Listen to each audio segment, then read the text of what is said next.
Jadi gampang sekali untuk menjadi orang soleh dalam apa? Islam. Kalau tidak bisa itu semua kata Nabi takufus syarroka anin nas fa inna sodaqatun minka ala nafsik. Kalau tidak bisa berbuat baik sama orang lain, yang penting tidak mengganggu orang lain. Terus kan enak turu ning omah ngelamun bengak-bengok dhewe aja banter-banter tapi. Nak bengok-bengok banter-banter kan ganggu tonggo. Itu asal tidak ganggu orang lain takufus syarroka anin nas. Kamu jangan sampai efek buruk kamu berakibat pada orang lain. Itu juga fa innaha shadaqatun minka ala nafsik, itu ya bagian dari sedekah kamu. Jadi ibadah itu gampang sekali, mudah sekali. Karena agama ini yuridu wa bikumul yusra wa la yuridu bikumul usra. Agama ini mudah bukan sulit. Warahmatullahi wabarakatuh. Bismillahirrahmanirrahim. Allahumma sholli wa sallim wa barik ala sayyidina Muhammadin wa ala alihi wa sahbihi asma'in nama ba'du. Yang sangat kita hormati bersama Direktur RSUD Rembang, Bapak Dr. Agus, jadi juga beberapa dokter spesialis, karyawan dan semuanya.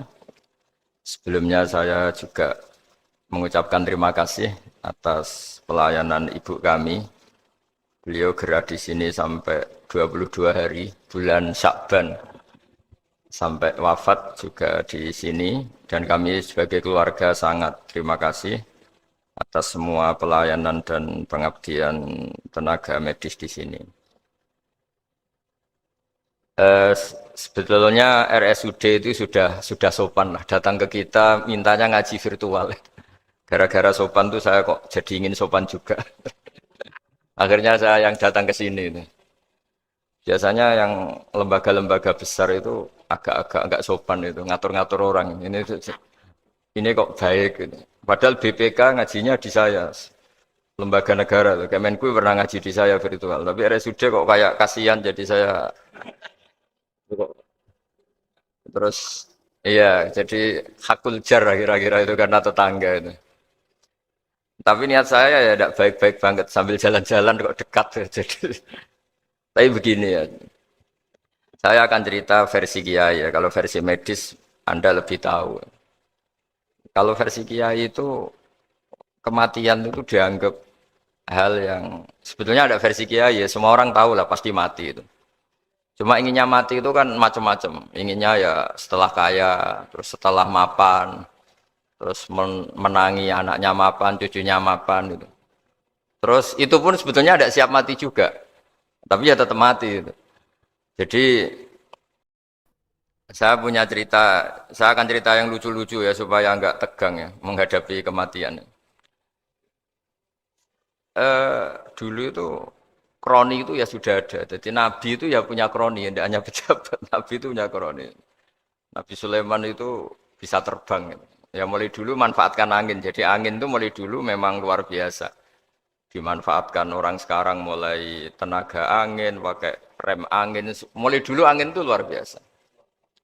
Nah itu teman dekatnya Nabi Sulaiman tuh ya agak sopan tuh bilang gini, itu Pak Nabi itu kalau nanti ada malaikat Israel saya pinjam anginnya supaya tidak bisa ngejar saya katanya.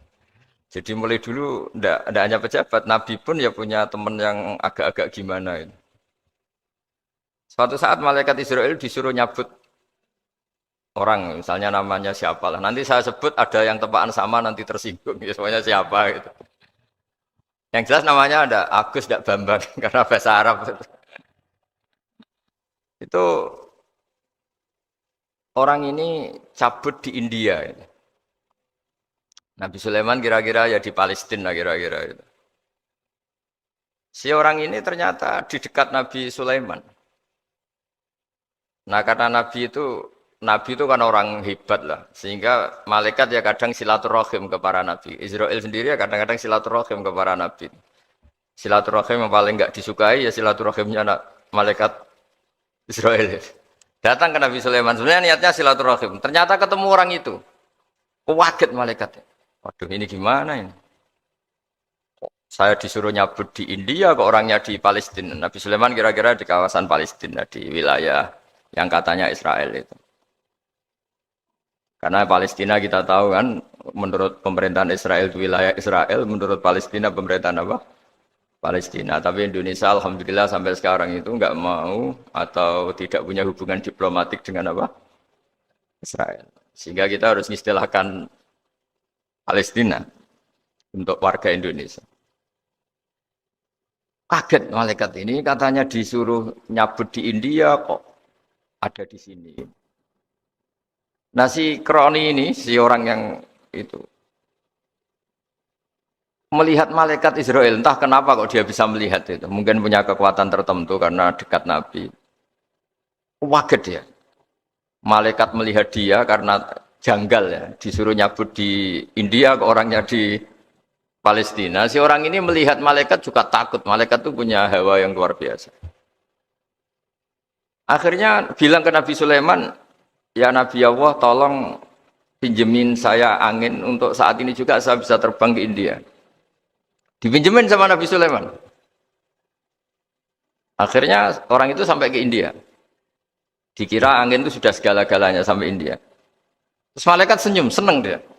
Wah ini sesuai protokol karena andai kan orang itu tetap di situ, malah malaikat nggak berani ngambil karena prosedurnya harus ngambil di India. Jadi andai kan dia tetap diam di situ, sebenarnya malah nggak masalah karena nggak sesuai apa panduannya harus di karena dia terbang di India, malaikat itu nyusul ya terus diambil karena sesuai apa? Ya, sesuai perintah harus memang diambil di India. Nah, kemudian saya akan memang dipesenin untuk memperkuat apa ya nakes teman-teman semuanya lah pasien. Tapi saya cerita dimulai dari yang seperti ini. Ini saya sengaja karena memang ya hidup itu seperti inilah. Pasti kita semua akan mengalami kematian. Cuma inginnya kita ya hidup itu ya sehat. Ya terus kalau mati itu ya tidak punya utang karena berat nanti utang. Saya tidak tahu fikihnya itu. Kalau utang pribadi itu hisapnya berat. Kalau utangnya lembaga itu gimana ya? Dihitung salahnya direkturnya, dihitung salah karyawan yang minta naik apa? Gaji. Saya tidak tahu. Kayak utangnya Indonesia itu yang disalahkan itu menterinya apa presidennya. Apa yang selalu mengajukan gaji 13. Tidak tahu itu. Karena di kitab tidak dibicarakan. Yang dibicarakan utang-utang apa? Pribadi ya. Kalau yang utang-utang lembaga negara itu nanti tak tanyakan malaikat auditornya ini gimana cara apa yang disalahkan menterinya apa presidennya apa direkturnya apa pengajuan proposal itu. Nah singkat cerita itu kalau ngadepin kematian atau sebenarnya yang ngadepi kehidupan juga kita ini inna sholati wa nusuki wa mahyaya wa mamati lillahi rabbil alamin. Saya bicara ilmunya kiai. Misalnya si A itu sebenarnya sudah ditulis dia mati karena kecelakaan. Yang satu ditulis mati karena sepuh, karena tua. Yang satu mati karena tersedak, yang satu mati karena ngelindur. Mungkin yang satu mati karena tenggelam. Sehingga sebetulnya andaikan kita melihat Loh Mahfud, kita ini ya naif. Saya berkali-kali ngaji bilang, kadang kita ini takutnya sampai angking takutnya dari motor ngelamun, gara-gara ngelamun kita. Andaikan malaikat itu kok suka bully, tawain gitu. Kamu catatannya kecelakaan kok yang kamu takuti apa? Covid. Yang sejarah misalnya kita pernah hidup menanamkan kebencian sesama terus ke bawah. Anak cucu kita dikandani jogeman cocok wong iku musuh bapakmu, mbahmu itu. Sehingga anak cucu itu dendamnya diwariskan. Wong dendam kok dia apa? Wariskan. Termasuk utang itu. Ketika kita jabat ingin rumah sakit ini mewah, pikirannya kok sedadi, aku seleren semikir direktur berikutnya. Itu tidak tahu itu nanti hisapnya ke siapa. Saya ulang lagi ya. Maka dalam satu ayat dikatakan laqad kunta fi ghaflatin min hadza fakashafna anka ghita'aka fabasarukal yauma hadid. Manusia ketika di dunia itu dianggap tidur. Tidur itu dengan tanda kutip itu bodoh. Bodoh itu tidak tahu. Fakashafna angka ghita'aka. Nanti setelah kamu mati itu pinter. Tapi ketika Anda pinter sudah meninggal, sudah tidak bisa memperbaiki kesalahan-kesalahan kita. Nah, kenapa kita dikatakan sekarang ini tidur? Karena kita ini sering menyaksikan sesuatu yang sebetulnya tidak ada hubungannya dengan kita. Tidak ada hubungannya dengan kebutuhan kita. Misalnya kita ngelamun, berkhayal, ingin hidup kaya raya, sejahtera, jabat, orang lain anak buah semua. Ternyata itu nggak penting ketika kita di akhirat. Yang penting adalah Anda meninggal dalam keadaan menghamba kepada Allah Subhanahu wa Ta'ala. Saya berkali-kali ngaji, kalau saya berkali-kali bilang, andai kan hati kita nanti direkam Allah, nanti di akhirat sudah direkam. Orientasi kita direkam nanti. Pak Agus misalnya ingin punya mobil, punya rumah mewah, punya apa. Terus orientasinya gitu. Di depan Tuhan yang menyuruh kita, mensyariatkan kita, inginnya itu ya jadi hamba Allah terbaik, jadi kekasihnya Allah, jadi hamba yang bersujud, dari hamba yang bersedekah. Jadi ini kan tidak sambung, ada cita-cita versi Allah yang dianjurkan Allah, yaitu bercita-cita jadi hamba yang soleh, yang bermanfaat, yang memanfaati orang banyak. Kemudian ini ada cita-cita yang hadzun nafsi, ingin mapan, semua orang anak buah. Hal-hal seperti ini itu harus kita jaga, jangan sampai terjadi. Makanya di semua kitab, pertama mendahulukan bab niat. Niat itu ya, faman kanat hijratuhu ilallah wa rasulih, fa hijratuhu ilallah wa rasulih. Orang baik itu orang yang orientasinya itu menuju Allah Subhanahu wa Ta'ala. Lalu yang kurang baik adalah orang yang orientasinya itu ya harta, perempuan, pokoknya inginnya itu hal-hal yang kepentingan dirinya sendiri. Nah lalu kenapa kita kadang tidak tahu? Ya tidak tahu itu karena tadi, kita kalau tidak wiridan itu tidak punya efek samping. Kan? Tapi kalau kamu nggak punya uang kan terus lemes. Karena ngerti itu terus uang itu penting, wiridan tidak penting. Nah dari kesimpulan itu sebenarnya kita menjadi bodoh. Karena menjadi bodoh ketika Anda meninggal ternyata uang ini nggak penting, wiridan ini penting. Tapi tahu kita terlambat setelah kita meninggal.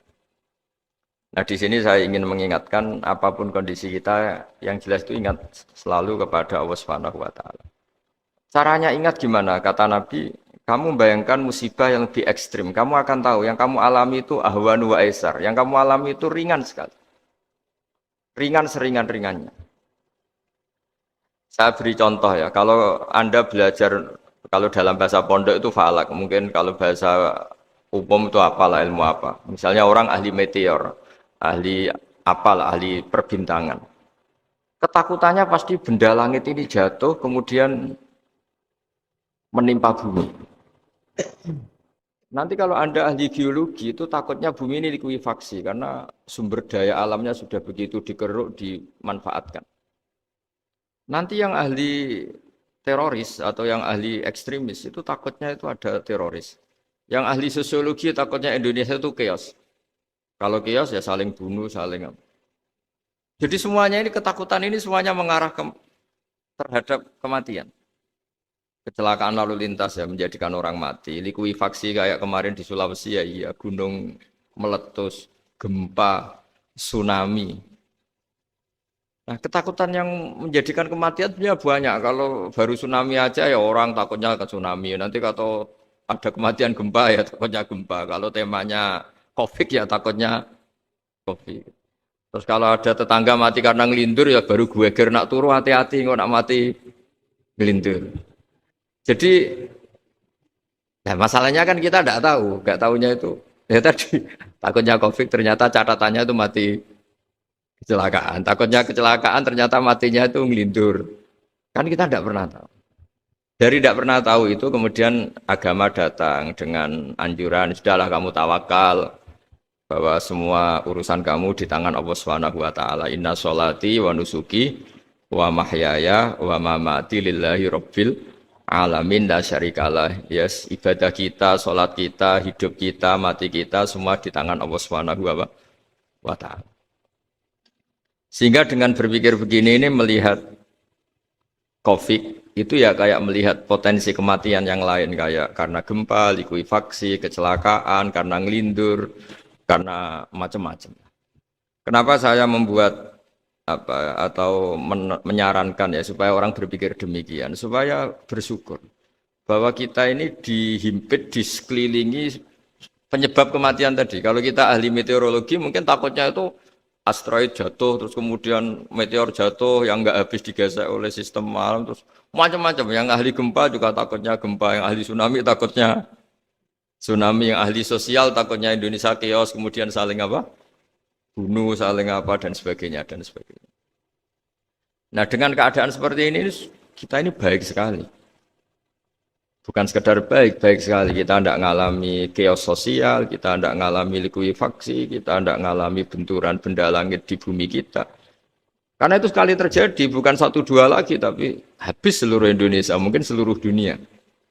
Nah, di sini cara Allah membuat kita selalu bersyukur bahwa hal-hal itu tidak terjadi. Jadi ada sebuah ayat yang Allah selalu mengingatkan, Aamin tuman fis sama ayyakhsifa bikumul ardo faida hiya tamur. Kamu boleh sekali-kali berpikir, bumi ini justru potensinya itu likuifaksi, potensinya itu hancur karena di bawah itu ada magma, ada apa minyak, ada macam-macam. Ini kan di bawah ini kan ngerongkong cara Jawa itu karena diambilin terus.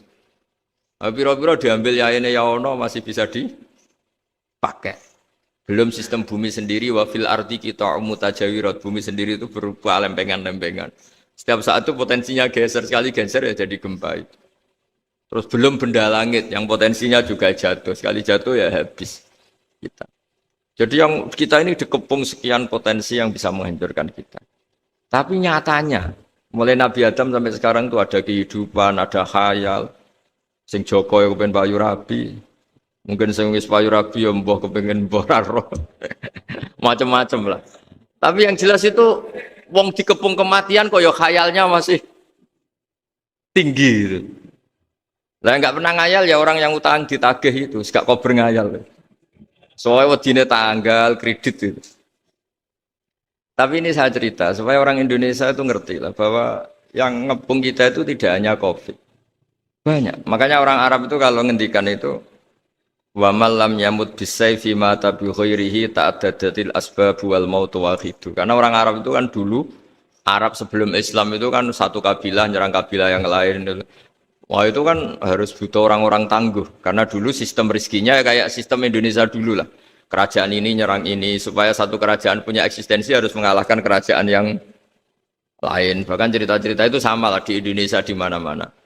Nah itu pemuda-pemuda yang gagah berani itu karena punya pegangan tadi. Wa man lam yamut bisayfi toh mata biwirihi. Kalau kamu tidak mati di medan perang ya tetap aja mati juga. Sehingga mereka kendel gitu kata cerita orang dulu. Ta'addadatil asbab wal maut wahidu. Sebab kematian bisa macam-macam, tapi kesimpulannya tetap saja namanya mati. Lalu Islam itu mengajarkan aksiru min dzikri hadhimil ladzat. Kamu harus banyak ingat mati. Tapi uniknya Islam itu menyuruh ingat mati itu disuruh justru semangat hidup. Karena kita butuh bekal itu. Jadi kalau kamu ingat mati itu jangan terus loyo, terus nunggu takdir mati itu enggak, malah disuruh semangat. Nah, tenaga medis semangat mengobati pasien. Yang pasien juga semangat apa? Mensupport dirinya supaya punya keberanian hidup. Orang Jawa nunggoni anak, nunggoni putu. Kalau saya sebagai kiai ya nunggoni santri, nunggoni umat.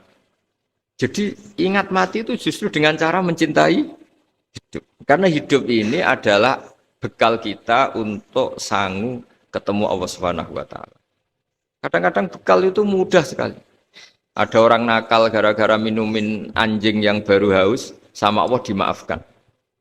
Ada orang yang pulang dari tempat kerjanya, ada duri di tengah jalan, disikirkan takut kena orang, diampuni Allah, akhirnya menjadi ahli apa? Surga. Ada orang yang kerja untuk orang tuanya, kemudian orang tuanya dicukupin menjadi ahli surga. Bahkan ada ahli surga itu ceritanya itu, tapi ini jangan dicoba. Ada orang sudah jelas niat, nyon sewu niat zina, sudah tinggal itu terus mikir dia, saat itu takut Allah gak jadi, barokahnya gak jadi langsung dia jadi ahli surga. Sarannya gak jadi loh ya. Tapi ya tidak usah dicoba. Itu kalau keterusan masalah. Jadi Islam itu menganjurkan ingat mati tapi justru dengan cara mencintai kehidupan. Karena yang jadi referensi Allah nanti di akhirat adalah perilaku kita, amal kita zaman apa? Hidup. Jadi disuruh ingat mati tapi justru dengan cara sangat mencintai apa? Kehidupan. Lalu yang dinamakan kehidupan itu apa? Ya kita-kita ini, ada yang mengkhidmati agama, mengkhidmati orang sakit, mengkhidmati itu ya berbakti, membantu, ada yang nata lalu lintas, ada yang nata keamanan kayak Pak Polisi, ada yang nata keuangan kayak Kemenku, macam-macam. Semuanya harus kita cintai profesi-profesi yang oleh Islam dianjurkan untuk kita nekuni itu. Jadi saya mohon lewat cerita ini orang itu tidak fokus takut COVID. Kasihan COVID kan jadi tersangka pembunuh sini. Padahal di kampung-kampung orang lugu-lugu yang saking nggak ngertinya itu kalau dikasih sumbangan itu katanya itu salam neng Covid matur nuwun. Itu ribet kalau orang lugu-lugu itu. Dikira Covid itu satu makhluk atau manusia yang apa? Nyumbang itu. Jadi saya mohon semohon-mohonnya, minta seminta-mintanya sampean harus ngitung nikmat lah. Dengan sistem meteor seperti itu di langit tidak jatuh ke kita, sistem bumi yang sudah ngerongkong gini tidak likuifaksi, terus di dunia ini banyak kimia, banyak racun, itu kalau misalnya meledak kemudian dibawa angin mungkin matinya lebih massal. Ternyata semua itu nggak terjadi. Artinya nikmat yang sekarang kita dapatkan, kita nikmati sekarang itu jauh lebih besar ketimbang ketakutan kita. Ini Islam selalu menganjurkan fazkuru ala Allah la'allakum tuflihun. Selalu ingat sisi-sisi nikmatnya Allah. Kamu jangan hanya sisi wah kita dikepung Covid, kita punya istri judes, punya anak enggak nurut, punya atasan sadis, punya anak buah enggak loyal. Kalau gitu terus ya kamu enggak berani hidup. Yang diingat masalah terus. Itu salah, hidup seperti itu salah menurut Islam. Yang Islam menganjurkan fazkuru ala Allah, kamu ingat sisi-sisi nikmatnya Allah, bukan sisi-sisi kita hidup itu diuji. Saya punya sekian cerita ulama-ulama yang unik, yang punya nasihat itu. Jadi ada orang kaya raya dulu temannya banyak, anak buahnya banyak. Suatu saat dia miskin terus gak ada yang berkunjung. Terus dia ngeluh, curhat ke ulama itu. Ketika saya kaya yang berkunjung banyak, ketika saya miskin kok nggak ada yang berkunjung, kurang ajar betul teman-teman saya. Terus kata kiai itu lucu kalau ada nih, ya bagus gitu dong ketika anda miskin tidak ada yang berkunjung. Loh kok bisa? Ya misalnya kamu sekarang jadi buruhnya orang, pas disuruh-suruh dibentak-bentak, terus teman kamu udah datang, malah kamu jadi tontonan toh. Mendingan nggak udah datang, jadi kamu ketika buruh orang nggak malu karena teman-teman kamu sudah tidak datang. Ya alhamdulillah kalau gitu ya. Jadi dulu satu hal yang dia dulu nganggap problem, ya kan kalau kamu misalnya dulu kaya, temannya banyak, jabat, terus yang takut banyak. Ketika sudah miskin, Yun Sawu jadi buruhnya orang disuruh-suruh, terus teman kamu tetap do datang. Siap nggak Anda? Siap datang apa siap tidak datang? Lebih siap tidak datang sebetulnya kan? Karena nggak jadi tonton. Akhirnya dia sadar. Ya gitu kalau dikeluhin istri saya ini judes, sering marahin gini-gini. Ya bagus dong marahin kamu. Kalau marahin tetangga malah masalah. Coba kamu punya istri kalau marahin orang lain pusing enggak? Mendingan marahin. Jadi pokoknya dilatih terus. Lama-lama dia bersyukur. Nah termasuk cara kita melihat kehidupan. Ada doa Rasulullah SAW yang luar biasa, ya Allah jadikan kehidupan ini sebagai penambahan saya untuk berbuat baik. Wal mau tarohatan li min kulli syarrin, kalau saya engkau takdir mati ya anggap mawon ini mati itu berakhirnya semua potensi keburukan saya. Orang itu kan potensinya dua, buruk betul atau potensi buruk. Mungkin sekarang kita tidak korupsi, tapi saja suatu saat kita korupsi. Mungkin sekarang kita tidak salah, suatu saat potensi salah. Dan mati itu mengakhiri itu semua. Makanya saya berkali-kali cerita kalau ngaji, kalau orang-orang alim NU itu kalau ada bajingan mati tetap dia seksa ini baik ya. Itu tetangganya enggak mau semua. Wong bajingan kok darani baik. Tapi kiainya ngotot. Harus disaksikan kalau ini baik. Akhirnya mereka bilang ya baik-baik. Padahal di hati kiainya sudah tidak bisa garong lagi, tidak bajing lagi. Ya baiklah gitu. Jadi sehingga orang-orang soleh itu melihat hidup itu ya biasa, melihat mati itu biasa. Karena hidup adalah sarana kita menambah kebaikan dan mati adalah akhir dari segala keburukan kita atau potensi keburukan kita. Jadi Islam itu mengajarkan kita gimana menghadapi kehidupan, juga gimana menghadapi apa? Kematian. Jadi saya ulang lagi itu ajaran-ajaran Islam yang luar biasa. Jadi ij'alil hayata ziyadatan li fi kulli khairin wal mauta rohatan li min kulli syarrin. Jadi hidup menambah kebaikan, kalau kita mati anggap saja mengakhiri semua buruk kita kalau kita sedang buruk atau potensi keburukan. Saya cerita ringan tapi supaya diingat-ingat. Jadi kalau kita yang nekuni, saya tadi kan sudah bilang, kita kiai yang nekuni ilmu itu, ya tadi kita agak fokus bicara COVID. Inna woha yumsikus samawati wal ardo antazula wala in zalata in amsakahuma min ahadim min ba'dih. Kalau kamu ahli meteorologi kan melihat ini jatuh, jumlahnya besarnya sekian. Ini kalau digesek oleh atmosfer paling masih sekian, kayak kemarin Januari kan hujan meteor yang sering kena Lampung kemarin. Terus di mana-mana mesti takut kamu itu. Kalau kamu ahli gempa takutnya itu ya pergeseran lempengan bumi. Kalau kamu ahli tsunami ya takutnya tsunami. Kalau ahli sosiologi ya takutnya chaos sosial ya, sama kamu medis ya takutnya penyakit yang menular, penyakit seperti ini. Oke, kita sekarang fokus menghadapi COVID dan kita selalu berharap supaya Indonesia terbebas dari apa? COVID dan musibah-musibah yang lain. Ya tadi apa gunanya terbebas dari COVID tapi chaos sosial? Kayak apa terus kita, sehingga Islam selalu mengajarkan harus disyukuri lah bahwa kita sekarang alhamdulillah kita hidup harmonis, kita kata Mbah Mun Bhinneka Tunggal Ika itu dingendikakno terus yang terakhir masalah air itu sumber kehidupan. Di antara Allah mengingatkan kita adalah kul ara'aitum in asbaha ma'ukum ghoron famay ya'tikum bima imma'in. Bumi ini kan bawahnya ada magma terus ada air. Normalnya air itu enggak ada. Secara teori itu normalnya air itu enggak ada karena bumi itu kan kalau ada air kan meresap. Sudah meresap bawahnya itu ada minyak, ada magma, harusnya air itu tersedot habis. Tapi orang saking angkuhnya, saking cueknya ngira air itu malah potensinya itu abadi. Sebetulnya kalau menurut teori alam, air itu gampang hilang kan, diletakkan di bumi ya bumi itu meresap. Nanti bawahnya itu ada minyak, ada sebagian ada magma, ada macam-macam lah. Jadi potensi air itu harusnya nggak ada malah kalau melihat sistem itu. Tapi karena Allah saking rahmannya, air ini dijaga sedemikian rupa tetap ada. Kalau melihat sistemnya kan normalnya malah nggak ada. Makanya Allah selalu mengingatkan, in asbahama ukum ghoron. Suatu saat air yang kamu pakai, yang jadi sumber kehidupan itu bisa saja tahu-tahu hilang. Mungkin tersedot oleh panas bumi atau corong Jawa niku nyeresep entek atau gimana lah cara Allah menghilangkan.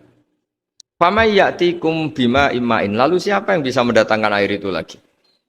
Ini kata para hafid, ini yang kata guru-guru ya, termasuk yang dikatakan Pak Mukhtar ini.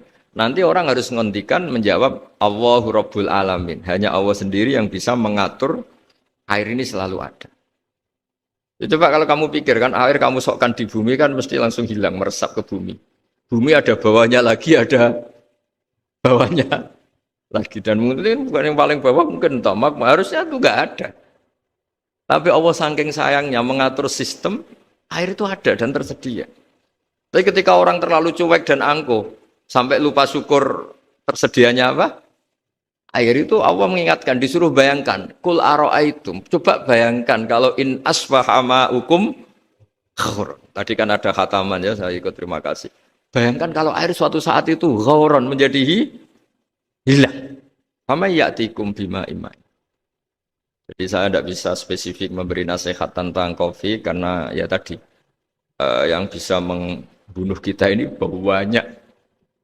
Ya tsunami ya bisa bunuh, gempa bisa bunuh, likuifaksi bisa bunuh, jatuhnya benda lain kita bisa bunuh.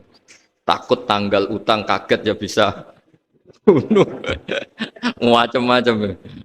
Semacam-macam lah ngelindur ya. Kemarin mudik aja yang sebelum tertata rapi aja mudik aja berapa kemarin kalau ada apa mudik Lebaran yang tahun berapa 3 tahun yang lalu apa 4 tahun yang lalu dulu. Jadi saya mohon ketakutan kita adalah yang hakikat adalah takut jadi hamba yang tidak baik.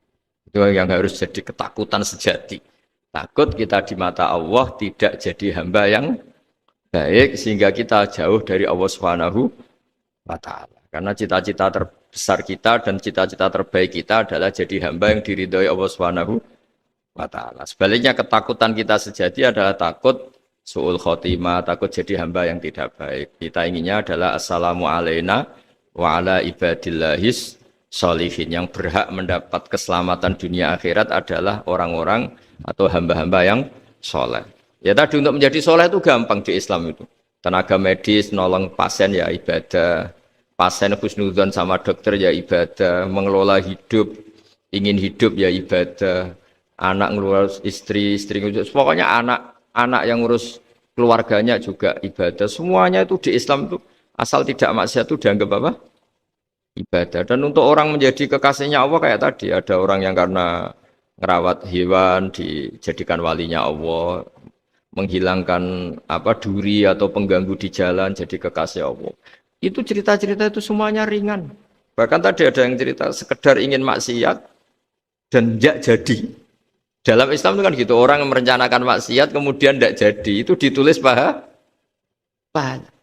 Jadi gampang sekali untuk menjadi orang soleh dalam apa? Islam. Kalau tidak bisa itu semua, kata Nabi, takufus syarroka anin nas fa inna sodaqatun minka ala nafsik. Kalau tidak bisa berbuat baik sama orang lain, yang penting tidak mengganggu orang lain. Terus kan enak turu ning omah ngelamun, bengak-bengok dhewe aja banter-banter tapi. Nak bengok-bengok banter-banter kan ganggu tangga. Itu asal tidak ganggu orang lain, takufus syarroka anin nas. Kamu jangan sampai efek buruk kamu berakibat pada orang lain. Itu juga fa inna sodaqatun minka ala nafsik. Itu ya bagian dari sedekah kamu.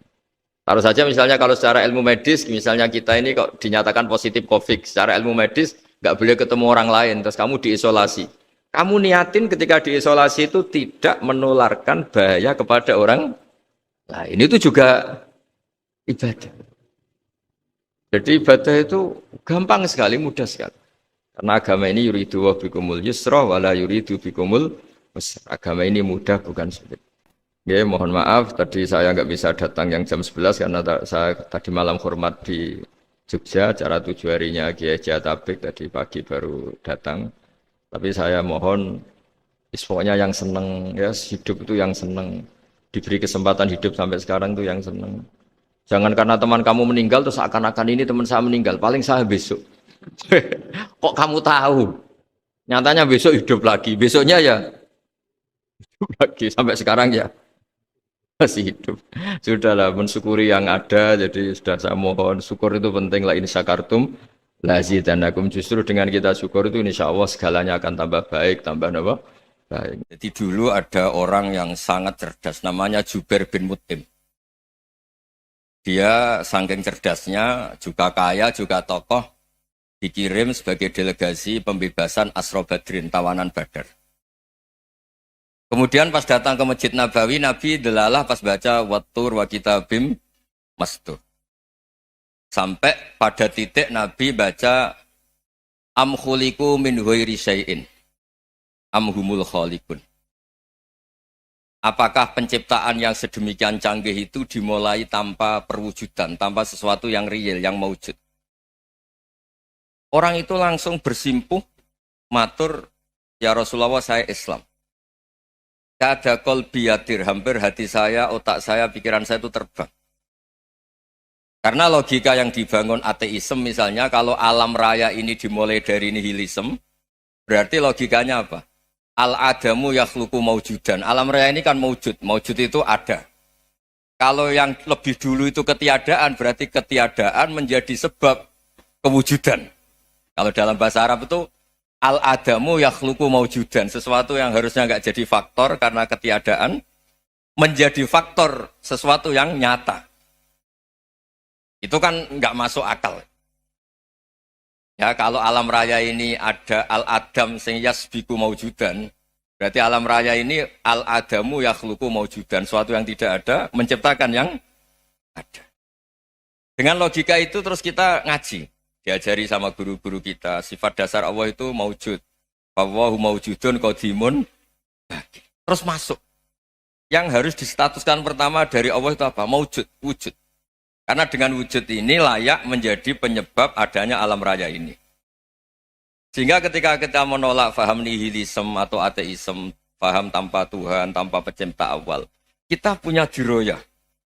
Bahwa tidak mungkin ketiadaan ini menjadi sebab perwujudan alam raya ini. Yaitu amkhuliku min ghairi syai'in. Masa alam raya ini diciptakan tanpa sebab yang nyata, yaitu wajibil wujud. Siapa itu? Allah Subhanahu wa ta'ala. Begitu juga menyangkut sholawat. Orang boleh beda pendapat tentang redaksi sholawat. Ada yang sholli ala Muhammad, ala Sayyidina Muhammad, Nabi Muhammad. Monggo lah masalah redaksi saja. Tapi setelah dianalisis, Nabi itu Pak Rektor, jadi Nabi setelah Nabi Isa saking dihormatinya sampai dituhankan. Juga jadi Nabi yang ada cerita masih hangat, orang Yahudi itu bunuh Nabi. Jadi yang satu mendudukkan Nabi sedemikian tinggi sampai kayak Tuhan, yang satu menjatuhkan Nabi sedemikian rendah sampai dibunuh. Kayak apa susahnya jadi Nabi Muhammad SAW. Kemudian dengan gampang Hadaddin agama ini bikin syariat yang bernama sholawat. Redaksinya monggo lah sesuai tradisi masing-masing. Allahumma sholli ala Muhammad, Allahumma sholli ala Sayyidina Muhammad, ala Nabiyina Muhammad, monggo lah. Tapi yang jelas redaksi ini kalau didiroyah dikaji, Allahumma itu Tuhan, Tuhan itu pemberi. Wa Muhammadun wa in jalla qadruh abdun min ibadi. Muhammad apapun tinggi derajatnya tetap berstatus hamba. Sehingga agama ini terjaga oleh syihotus sholawat. Agama ini terjaga oleh redaksi sholawat. Yaitu Allah tetap pemberi sebagai Tuhan yang enggak tersaingi. La syarikalah. Rasulullah Muhammad wa injalla qadruh. Apapun prestasinya bisa mi'rad, bisa apa saja. Tetap seorang hamba yang butuh muhtajun ila rahmatih. Jika redaksi Allahumma sholli ala Muhammad ini mengukuhkan yang Tuhan tetap Tuhan. Hamba pilihan tetap hamba pilihan. Tentu dengan redaksi ini kemudian kita mendudukkan Nabi benar-benar posisi terhormat. Yaitu orang yang paling berhak dapat askat tahiyat. Mendapat penghormatan Allah paling tinggi. Yaitu Rasulullah Muhammad SAW. Dan itu diulang-ulang oleh Allah. Subhanalladzi asra bi'abdi. Status hamba ini diulang-ulang. Lagi-lagi ini bernama diroyah. Bernama apa? Contoh ketiga misalnya fihi ayatum bayinatum maqamu Ibrahim. Dulu orang Yahudi itu ada diskusi masif. Syaratnya Nabi itu mbah-mbahnya harus Nabi. Harus keturunan Nabi. Kemudian semua Nabi rata-rata di Palestina, di Syam. Lalu Muhammadnya asal-usulnya dari mana? Tahu-tahu orang Arab kok Nabi. Padahal orang Arab itu dulu jahiliyah. Walhasil terus diceritakan. Bukti Muhammad ini turunan Ibrahim adalah ada jejak kaki Nabi Ibrahim di dekat apa? Ka'bah. Fihi ayatum bayinatum maqamu Ibrahim. Kalau Nabi Ibrahim pernah di Mekah, artinya beliau pernah meninggalkan turunan yang di Mekah. Itu bernama Nabi Muhammadun sallallahu alaihi wasallam. Itu disebut fihi ayatum bayinatum maqamu Ibrahim. Nah, itu namanya diroyah. Diroyah itu satu perilaku keseharian kita beragama, kemudian tahu logikanya.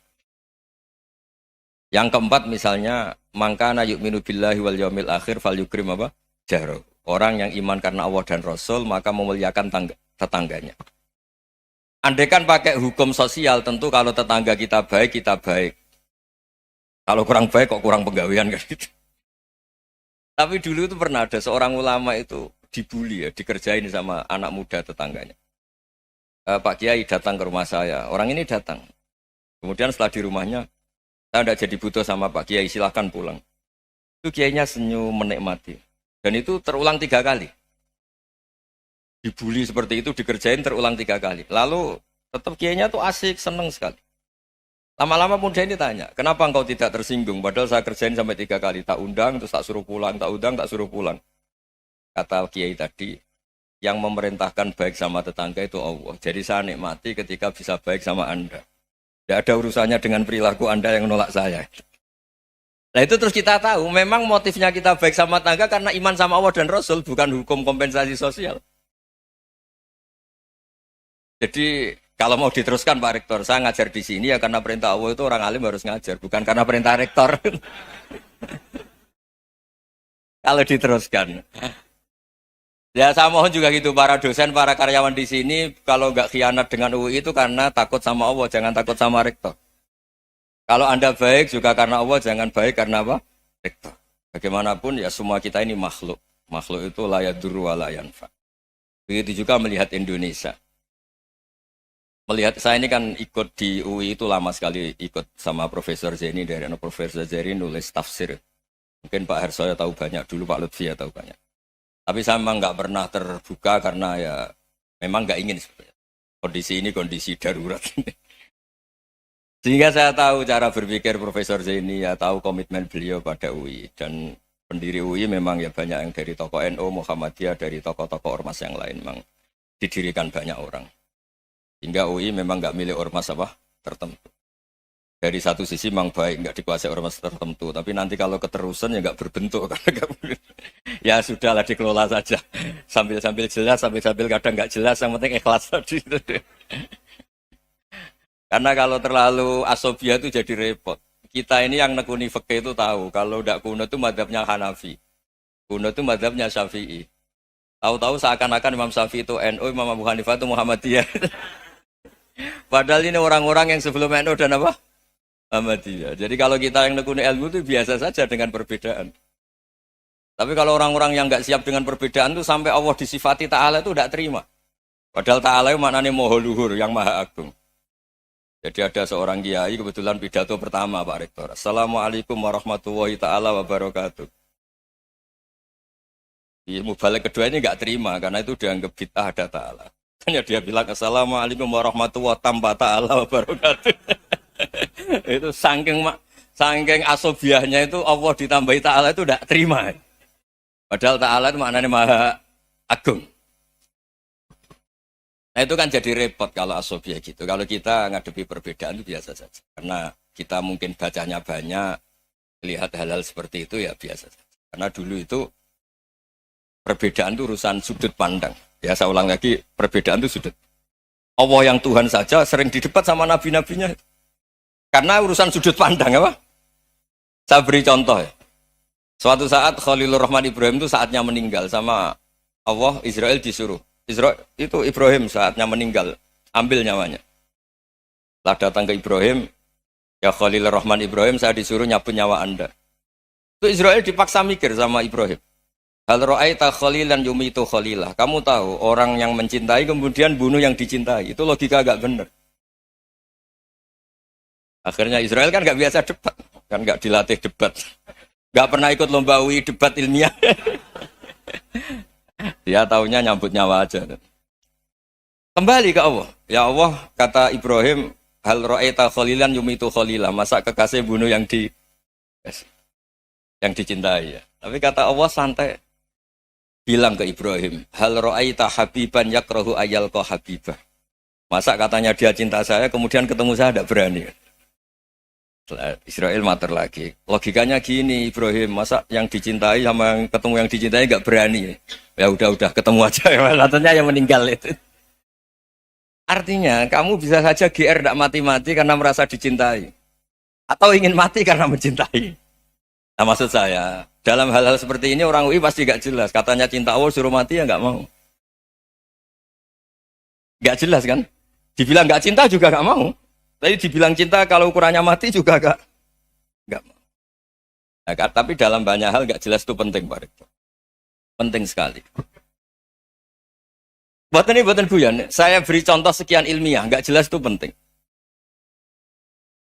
Rasulullah SAW itu dalam banyak hal itu disuruh Allah, memang disuruh supaya ngambil sikap seperti itu.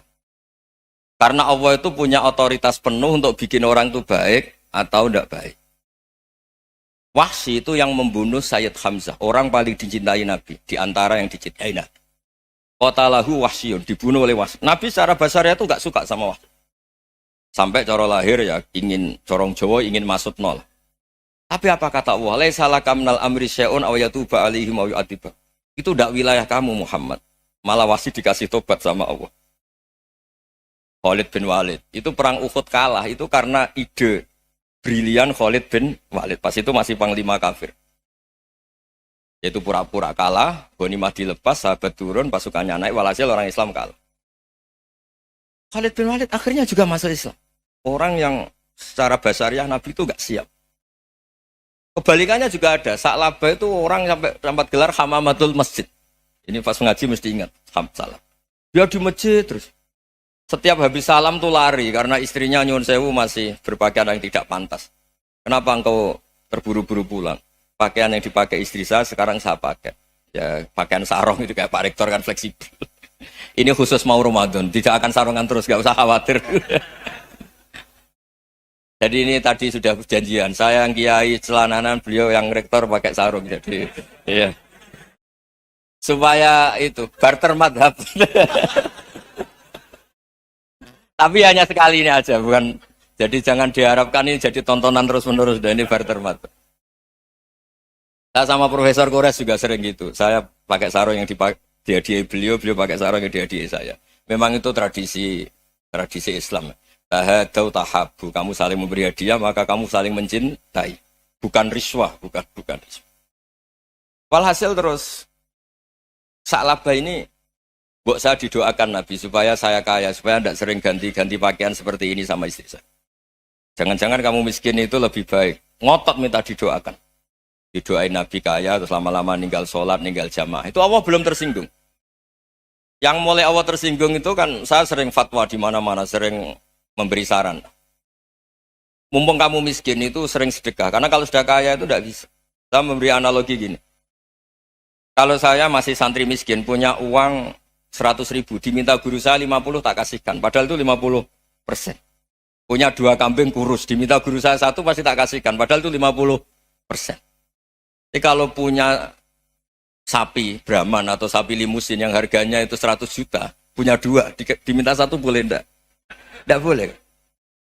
Saya punya motor butut 2, diminta teman saya 1 boleh. Tapi kalau Davidson Harley itu enggak boleh. Nah, walhasil itu kalau kita miskin, misalnya kita zaman kuliah atau zaman mondok atau zaman apa saja, punya uang 100.000, narik temannya sampai 50.000 kan biasa. Tapi setelah 1 miliar, berani enggak kamu kasihkan 500 juta? Sama-sama 50%. Enggak kan? Nah Sa'labah gitu, ketika zakat masih per 40 kambing 1 kambing itu sebenarnya kan masih ringan. 41, 82. Kambingnya itu sudah mabenal jabalen. Barang dihitung zakat karena sudah ribuan, jumlahnya sampai 400 kambing. Banyak lah pokoknya. Terus kata Sa'labah, ini pemerasan. Karena jumlahnya besar. Allah tersinggung karena nabinya dianggap narik zakat itu dianggap khorot, dianggap pemeras. Allah tersinggung kemudian fa'aqobahum nifakon fi qulubihim ila yaumil. Dia ditedir munafik. Semenjak itu terus tadi kembali gak jelas tadi. Barkohnya gak jelas itu menjadi orang tuh bijak. Ini sekarang nakal, jangan-jangan nanti jadi orang baik. Yang sekarang baik, jangan-jangan suatu saat jadi tidak baik. Semua orang introspeksi. Gak ada jaminan kalau kita sekarang baik akan baik terus. Gak ada jaminan kalau kita sekarang buruk akan buruk terus. Sehingga terus banyak kiai-kiai bijak itu memang lahirnya gak tegas. Tapi gak tegas itu yang menjadikan bijak. Karena sama-sama mungkin. Itu yang disebut laisa laka minal amri syai'un aw yatuba alaihi wa yu'adzibum. Itu tidak wilayah kamu. Ketika Allah mengomentari orang munafik juga wa yu'adzibal munafiqina insya'a aw yatub. Bisa saja ada yang diseksa, bisa saja ada yang dikasih tobat. Karena pola yang kita analisis itu semuanya menurut kita. Bukan menurut kemaslahatan orang apa? Banyak. Saya punya sekian contoh cerita. Orang yang sowan kiai baik-baik, mungkin bawa gula atau salam tempel, tidak tahu lah. Itu tidak mesti jadi wali. Tapi Kalijogo yang kenal Sunan Bonang, itu kenalnya itu karena ingin begal. malah jadi wali. Tapi tidak usah dicoba. Umar itu nyari Nabi itu mau dibunuh. Tapi malah tobat jadi orang baik. Jadi ini penting ngaji ya, supaya tidak tegas itu, tidak jelas itu kadang baik. Nah termasuk saya juga termasuk dia yang milih tidak jelas. Saya sering gojlok gini, Fajar Hadili ini murid-murid saya sering saya gojlok. Kalau semua sistem pendidikan kayak kampus, kayak UII, kayak UIN semuanya, itu sistem yang bagus. Karena tertib jam kuliahnya jelas, mata kuliahnya jelas.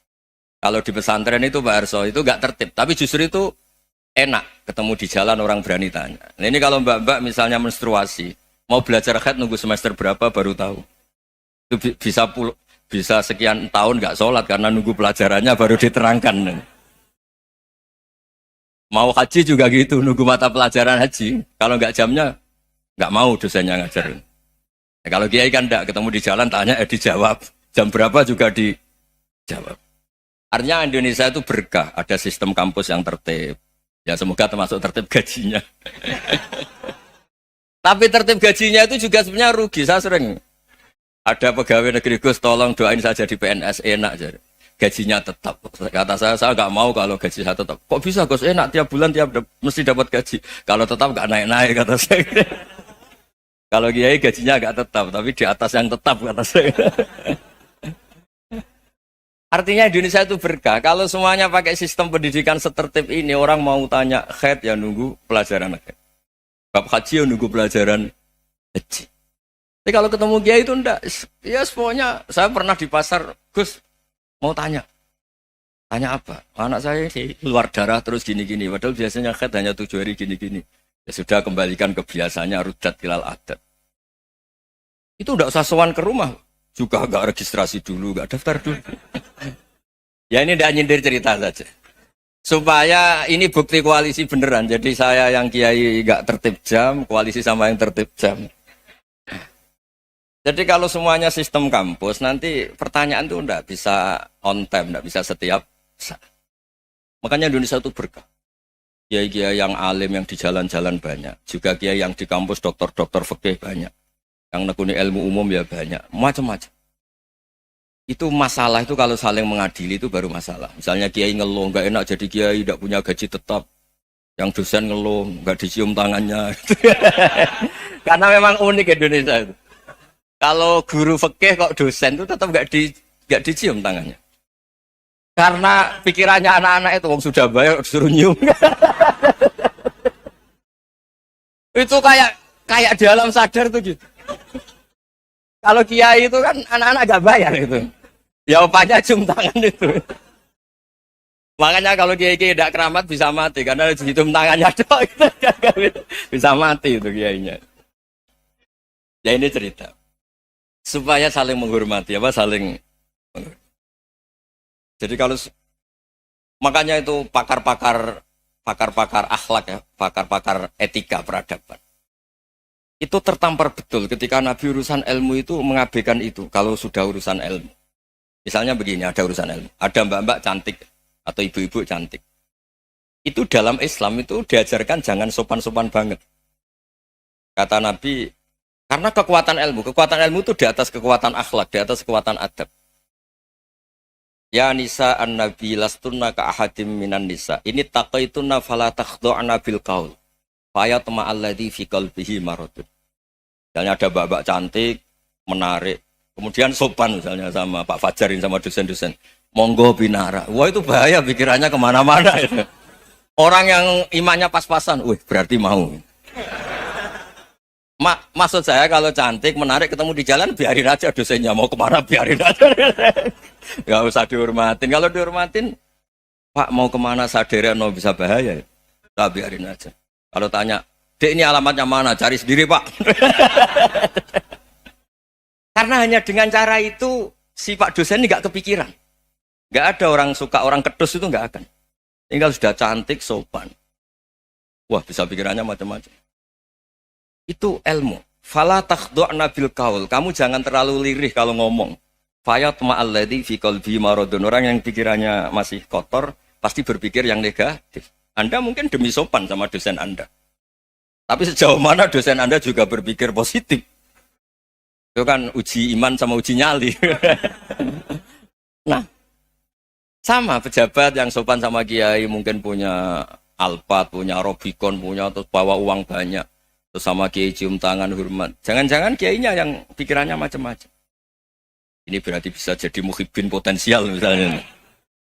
Nah, saya ini termasuk kiai yang pengagum ilmu. Sehingga saya sama orang yang medit, yang kikir sama saya itu saya senangnya bukan main.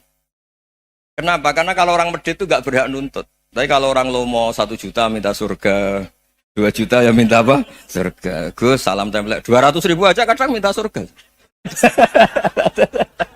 Tapi kalau yang kikir-kikir ya sudah salaman tok sudah. Enggak minta apa-apa, kan dia tahu diri enggak bayar kok minta. Maksud saya Islam itu luas, dinikmati saja, Pak. Dinikmati saja.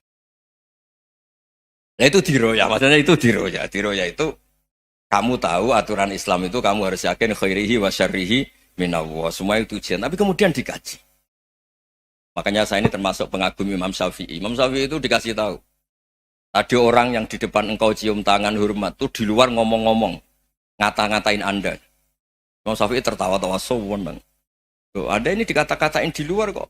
Kok tidak kamu anggap munafik malah tertawa. Berarti saya wibawa, di depan saya nggak berani. Dianggap enteng saja. Dibilangin, sebagian orang kampung sini nggak suka sama engkau. Baguslah, tidak akan pinjam uang sama saya. Di mana-mana orang pinjam minta tolong itu karena seneng. Kalau benci kan enggak. Intinya dianggap enteng saja. Yang terjadi di dunia itu semuanya dianggap enteng saja. Man asa ilaika fakot atlakoka. Yang berburuk sama kamu itu membebaskan kamu. Coba kalau akrab, titip. Ya misalnya akrab sama Pak Fajar. Bilangkan ke Pak Rektor, sangkap tuh jadi guru tetap atau apa, kan ribet. Kalau tidak cocok kan nggak minta apa-apa. Makanya hati-hati Pak Rektor sama yang akrab-akrab itu. Itu dulu saya juga gak paham. Di antara wasiat Bapak yang sering diulang-ulang tuh itu. Suatu saat kamu jadi kiai, ngelola orang nggak seneng tuh gampang. Sudah, situ orang lain. Tapi kalau ngelola orang orang seneng tuh repot. Mintanya aneh-aneh. 100.000 aja minta surga. Hanya teman tenis saja minta naik jabatan. Intinya itu ya sudahlah dikelola. Yang seneng ya berkah, mungkin teman berjuang, teman diskusi. Yang nggak seneng ya berkah, karena ini tidak minta macam-macam, enggak seneng. Nah itu namanya diroya. Diroya itu satu kajian keilmuan yang menjadikan kita ini nyaman dengan riwayat-riwayat, panduan-panduan dari Rasulullah Shallallahu Alaihi Wasallam kayak tadi.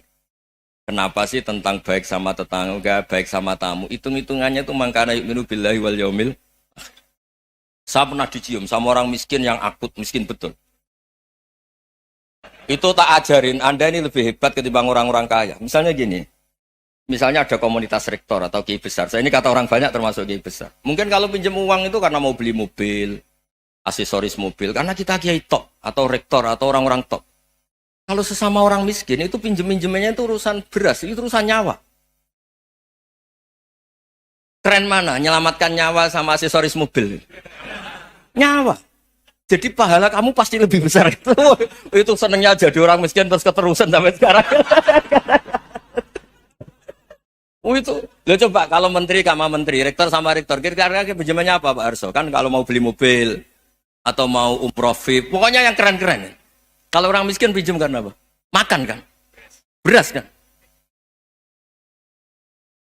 Makanya kalau yang sedang miskin monggo lah kalau ingin teruskan. Kata itu.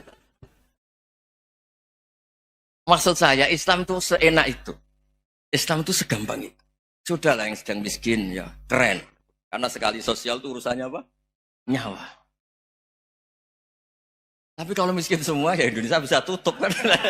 Ya sudah yang kaya-kaya itu saya menyelamatkan Indonesia karena bayar pajak yang menjadikan Indonesia berjalan. Tapi ya dipakai yang benar. Nah, begitu seterusnya. Ada kiai miskin cerita ke kita. Terus enak jenengan alim, terus punya santri banyak, bisa ngajar di mana-mana. Saya bilang, hebat kamu.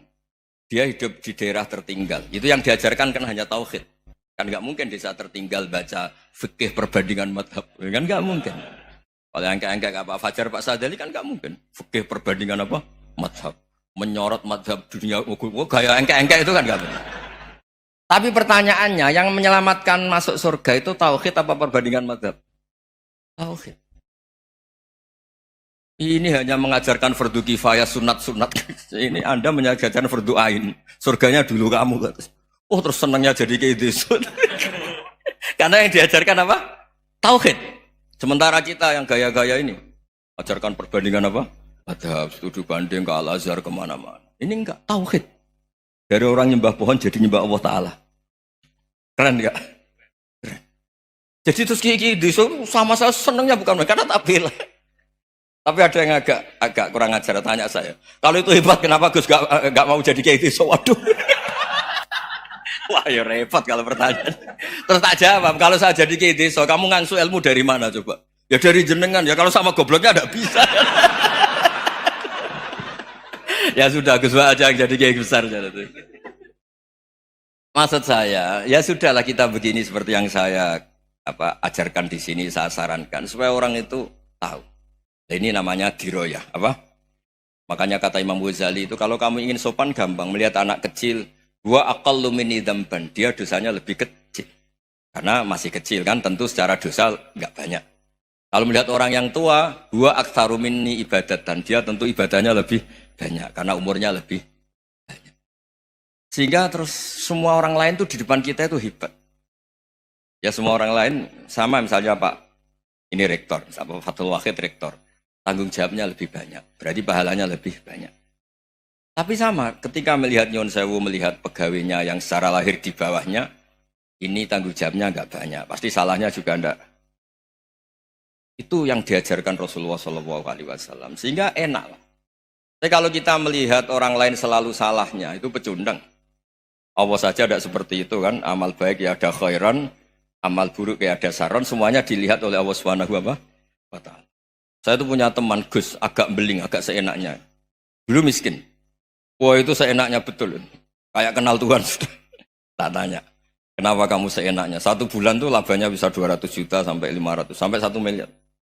Saya itu Gus, setelah duha itu perkembangannya bagus. Sholat duha itu. Saya pernah miskin, kan kata, ingkana rizki fisama, wa ingkana qalilan, ya kalau fisama fa'anzilhu, terus wa ingkana qalilan fakasirhu, kalau sedikit perbanyak. Ini trennya sudah benar semua. Nah, wa ingkana haroman fatohirhu, kalau haram yang kau sucikan.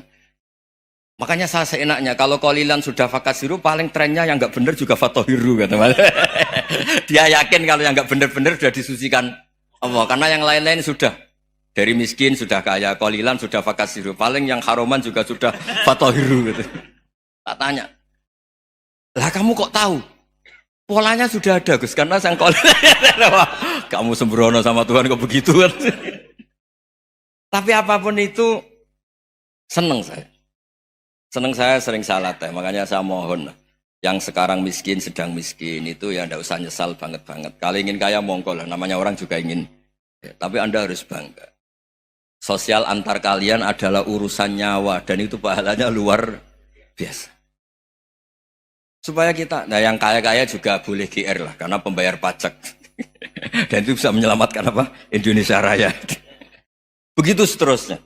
Itu yang diajarkan Nabi, antawadhu hatta la yabghiya ahadun ala ahadin. Kamu semua harus tawadhu sehingga antar kalian tidak saling tidak sopan, tidak saling liar, tidak saling mendolimi. Termasuk tadi sikap gak jelas tadi. Orang dolim yang sekarang dolim bisa saja tobat, yang sekarang soleh bisa saja nanti. Semuanya itu mungkin. Kita diajari ya muqallibal qulub tsabbit qalbi ala dini. Jadi keliru kalau kita dalam banyak harus tegas, gak mesti. Al halalu bayyinun wal haramu bayyinun. Tapi ada wa bainahuma umurun mustabihat. Ada yang wilayahnya itu abu-abu. Misalnya ada perempuan cantik misalnya, contoh paling gampang. Kalau kamu ajari secara serius, kamu bisa saja tergoda jadi fitnah. Tapi kalau orang soleh gak berani ngajarin, kemudian digunakan orang fasik, malah menjadi orang nakal, kita juga tanggung jawab. Kamu mau tegas gimana? Wilayahnya sama-sama mungkin.